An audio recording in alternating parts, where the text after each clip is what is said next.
જય માતાજી મિત્રો, તો તમારું સ્વાગત છે અમારી ચેનલ મનીષ તારાપુર ઓફિશિયલમાં એક નવા વિડીયો સાથે।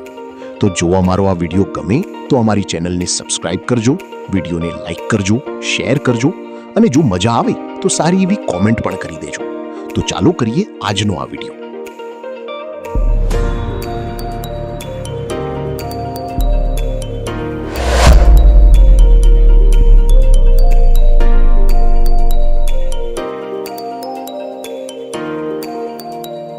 તો મિત્રો ચાલો આજની આ સફર ચાલુ કરીએ। તો આજે આપણે આવ્યા છીએ આબુરાજ એટલે કે માઉન્ટ આબુમાં। તો મિત્રો આબુ બસ સ્ટેન્ડથી માઉન્ટ આબુ જવા માટે તમારે લગભગ 28 કિલોમીટરનો ઢાળ ચડવો પડશે।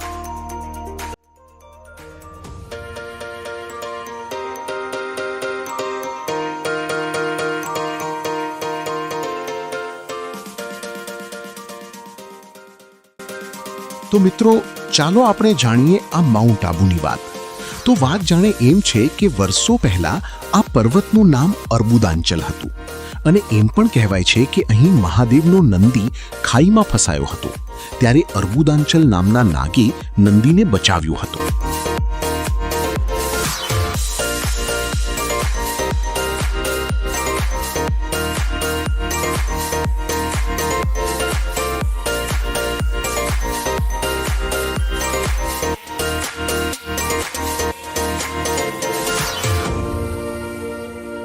માઉન્ટ આબુ અરાવલીની પહાડોમાં આવેલું છે, જે રાજસ્થાનના સિરોહી જિલ્લામાં આવેલું છે। અને હા, આ પર્વતને હિલ સ્ટેશન તરીકે પણ ઓળખવામાં આવે છે।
આ રસ્તેથી જવાય નખ્ખી તળાવ। તો ત્યાં પહોંચતા જ રસ્તામાં સરસ એવું બજાર પણ છે।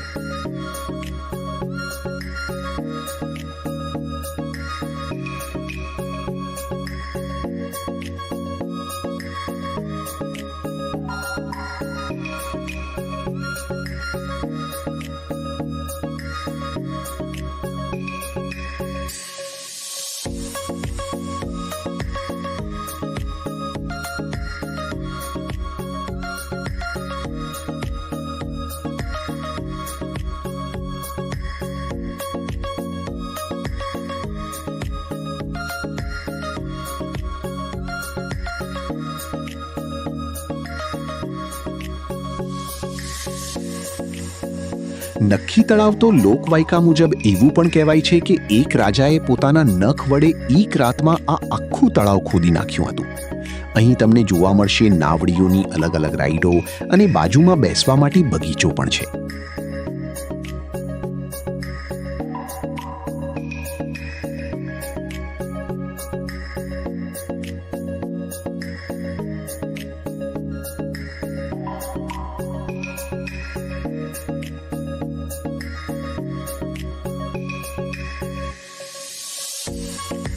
તો ચાલો હવે જાણીએ કે આ પર્વતનું નામ માઉન્ટ આબુ કેવી રીતે પડ્યું. તો મિત્રો, પછી આવ્યો અંગ્રેજોનું શાસન એટલે કે અંગ્રેજ કાળ. ઈસવીસન 1845માં અંગ્રેજો અહીં આવ્યા અને એમને આ પર્વત પસંદ આવ્યો.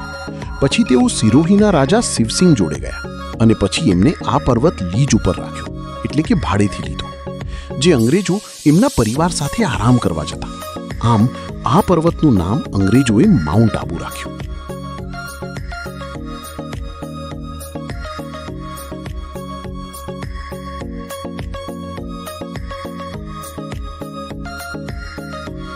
અહીં એવું પણ કહેવાય છે કે ગુરુ ઋષિ વશિષ્ઠ એ અહીં યજ્ઞ કરતા હતા અને એમને યજ્ઞ કરી 4 શૂરવીરોને પ્રગટ કર્યા હતા: ચૌહાણ, પરમાર, સોલંકી અને પ્રતિહાર. આમ કુલ 4 શૂરવીરો થયા. અને અહીં 11મી સદીએ રાજપૂતોનું શાસન ચાલતું. એ પછી સિરોહીના રાજા શિવસિંહ મહારાજે આબુ પર્વત પર પોતાનું આરામ કરવાની જગ્યા નક્કી કરી. અને બીજું કે આ પર્વત ઉપરથી મારવાડ અને ગુજરાત એમ ચારે તરફ નજર પણ રાખી શકતા હતા.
તો હવે વાત કરીએ ગુરુશેખરની લોકમાન્યતા મુજબ. અહીં ઋષિ અંત્રેય અને માતા અનસુયા ભક્તિ કરતા. એમની ભક્તિ જોઈ બ્રહ્મા, વિષ્ણુ અને મહેશ તેમ ત્રણેય ભગવાન પ્રસન્ન થયા અને માતા અનસુયાને પુત્ર પ્રાપ્તિનું વરદાન આપ્યું. તેથી ત્રણેય દેવોના વરદાનથી જન્મેલ બાળકનું નામ દત્તાત્રેય રાખ્યું. તેથી તેમણે ત્રણેય દેવતાનું સ્વરૂપ માનવામાં આવે છે. કહેવાય છે કે ગુરુ દત્તાત્રેય ગુરુશેખર પર તપ અને ધ્યાન કર્યું હતું. એટલે જ આ પર્વતનું નામ ગુરુશેખર પડ્યું. આજે પણ આ ચોટી પર ગુરુ દત્તાત્રેયનું મંદિર આવેલું છે અને તેમની ચરણ પાદુકા પણ પૂજાય છે.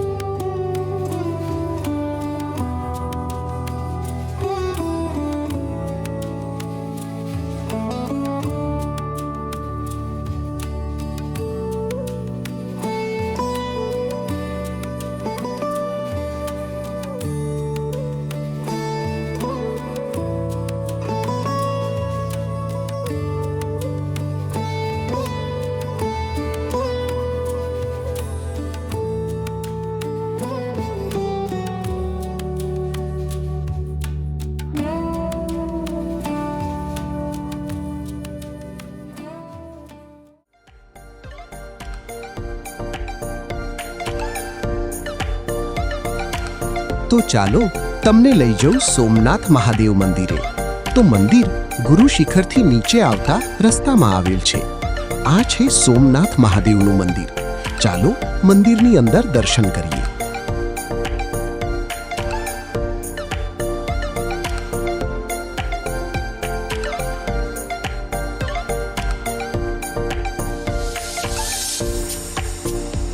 તો આ છે અચલગઢ. અહીં એક મહેલ આવેલો છે જે પરમાર શાસકમાં બનાવવામાં આવ્યો હતો અને તેના રાજા હતા મહારાણા કુંભા.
તો આ છે અચલેશ્વર મહાદેવનું મંદિર. અહીં મંદિરમાં પૂજા શિવલિંગની નહીં પરંતુ મહાદેવના પગના અંગૂઠાની થાય છે. આ છે મંદિરનો ગેટ. તો ચાલો મંદિરની અંદર જઈએ.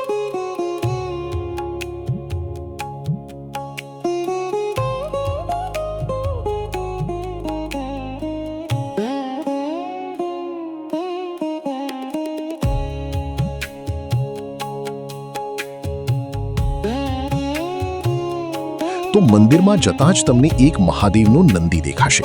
આ પ્રતિમા જે નંદીનું તેનું વજન લગભગ 4 ટન જેટલો છે.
આ એ જ ભૂમિ છે જ્યાં ગુરુ દત્તાત્રેય તપસ્યા કરી હતી.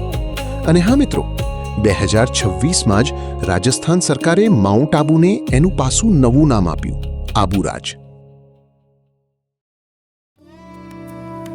તો મિત્રો, જો તમને મારો આજનો આ વ્લોગ ગમ્યો હોય તો વિડીયોને લાઈક કરી દોજો, વિડીયોને શેર કરજો અને અમારી ચેનલ મનીષ તારાપુર ઓફિશિયલને સબસ્ક્રાઇબ કરવાનું ભૂલતા નહીં. ફરી મળીશું એક નવા સ્થળ અને નવી સફર સાથે. ત્યાં સુધી આવજો. જય માતાજી.